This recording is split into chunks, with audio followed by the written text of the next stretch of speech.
Revelation 13, or the beast and the mark of the beast. I think this is a very, very important chapter. So if we go to Revelation 13, he says, he, the beast now, causes all, both and small, rich and poor, free and bond, to receive a mark in their right hand and their foreheads, that no man might buy or sell, save he that had the mark or the name of the beast, or the number of his name. Here is wisdom.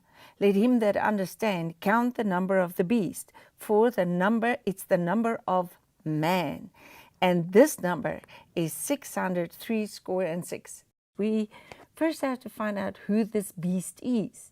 Everything in the Bible is a progression. There's a progression in the witnessing. There's a progression in the revelation of the city, of the trees, of everything. It's always progressing. As time goes, revelation grows. This is the final revelation of the beast. Now, this progression started in Babylon. And you cannot read this chapter at all without reading Daniel. So you have to literally read Daniel 2, Daniel 7, and Revelation 13 is all the same topic. Here we have the final mystery being revealed in its progression. He says, I stand upon the sand of the sea. Now, Israel was supposed to be the stars of heaven, but they became the sand of the sea. So the land was resembled by Israel and the chosen people, and the sea were the peoples.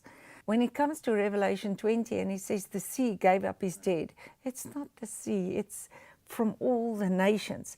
If we don't have these lines right, we are really going to go through much trouble in this book. He says, I stand upon the sand of the sea and saw a beast, one beast, rise up out of the sea. In other words, it comes from the people, having 7 heads and 10 horns. Upon his horns 10 crowns, and upon his heads the names of blasphemy. And the beast which I saw was like a leopard. His feet was the feet of a bear, and his mouth the mouth of a lion. And the dragon gave him his power and his seat and a great authority. Now, what we have here, we have the beast and the dragon. But Revelation 17 talks about the false prophet. And in Revelation 16, it says there were 3 frog spirits that came out of the mouth of the beast, and the mouth of the dragon, and the mouth of the false prophet. And he says these all, in Revelation 17, have one mind. In Daniel, this whole nation was taken in captivity. And the first thing that happened there that was really written down and marked down is the dream that King Nebuchadnezzar had in chapter 2. It was a dream of a statue, of the image of a person. But this is the image of the beast, because there was a battle for seed. And the purpose for seed is the body. So this is the body that Satan worked up for himself. It was the kingdoms of the world. It was the highest thing that ever was. The problem with man is always trying to uplift himself. And here is the image of the beast, but it's worked out in 4 kingdoms: Babylon, Medo, Persia, Greece, and Rome. Gold, silver, bronze, and iron. So this is a statue. But if you realize it's Babylon, Medo, Persia, Greece, and Rome, it's a timeline. We need to go look at what happens in certain periods in this timeline. So this is what the book of Daniel is all about. Daniel has 12 chapters. 6 was the happenings within Babylon. When we come to chapter 7, Daniel started having visions and dreams. Now these visions and dreams was revealing to Daniel the times of Medo, Persia, and Greece, and Rome, which in Daniel 9, there was a prophecy unto Messiah. So this is the preparation on earth through the kingdoms of the world for the great battle on the mountain. Daniel 2 says, the stone that was cut loose from the rock. And where was that? When Moses said, show me your glory. It's going to hit the statue. and it's going to crash, and it's going to be like chaff that the wind blows away. But the stone will become a great mountain that fills all the earth. Jesus Christ came and he died right here in this fallen state without controversy. Great is the mystery of godliness. Every time the angel came to Daniel and revealed stuff to him, he always said, it's certain, and the vision is sure, and the prophecy is sure. Now we need to understand we are working with prophecies and visions. You cannot understand this with the natural mind. The natural mind cannot understand the things of the Spirit, for they are spiritually discerned. Now, when it comes to visions and dreams, the natural mind does not go there. So visions and dreams have its own language. And Isaiah tells us, seek out the book. Let the mates find the mates. In other words, the Word will explain the Word, the Spirit Word. And he keeps on telling us, if you can hear what the Spirit says, not what the rabbi says, not what the apostles say, not what the big teachers say, we must hear what the Spirit say. And of course, as time goes, revelation grows. The beast, these are kingdoms, yet they are of one mind. They are empowered by Satan, and the climax we find in Revelation 13. And there he talks about the mark of the beast. So we need to understand who this beast is. We got to get it. In Daniel 7, we have the first vision of Daniel. He was standing and he saw out of the sea comes 4 animals. So there were 4 kingdoms, but now it turns to animals. Why animals? Because it's earthy. So when the heavens open up and Ezekiel saw 4 creatures, 4 animals in heaven, a man, an ox, an eagle, and a lion. So it's 4, 4. 4 means it is the earth. It has all to do with earthy. Here comes 4 animals. The first one was a lion, Babylon. The emblem of Babylon was a lion.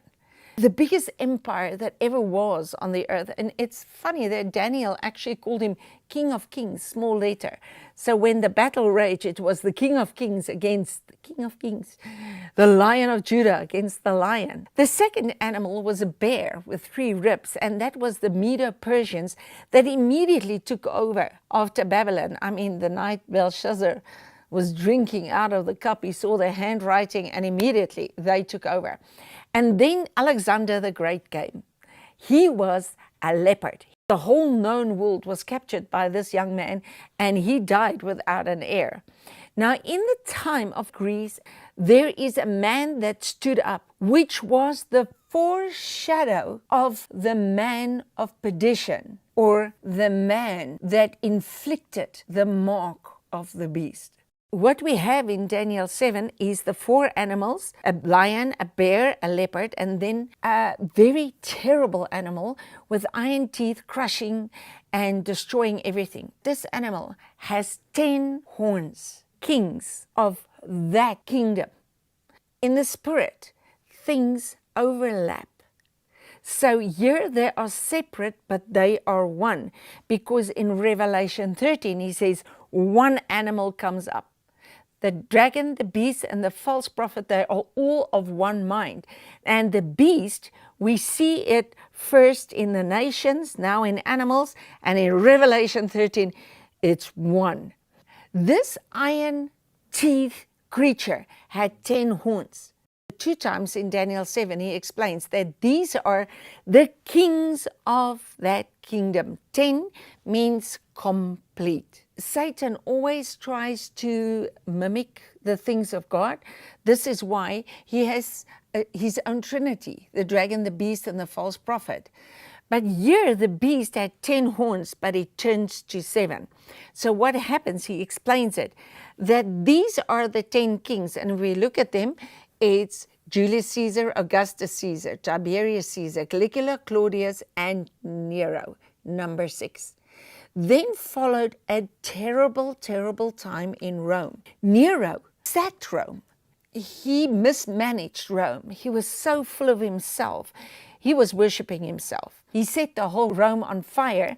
And when he was caught out, he blamed the Christians and started the biggest persecution on Christians. His whole Senate turned against him and he committed suicide. But Rome was sinking. There was food shortage. It was really mismanaged. So one of his officers, Galba, he took over. But then Otto, who was his lover, said, no, Galba's not going to have this place. And he killed Galba. And then Vitellius came from Germanica and he killed him. Vespasian was not in that dynasty. Josephus actually prophesied and said to him, he's going to be the Caesar. And what he did is he first went to Egypt, cut off the food supplies, so Rome was sinking.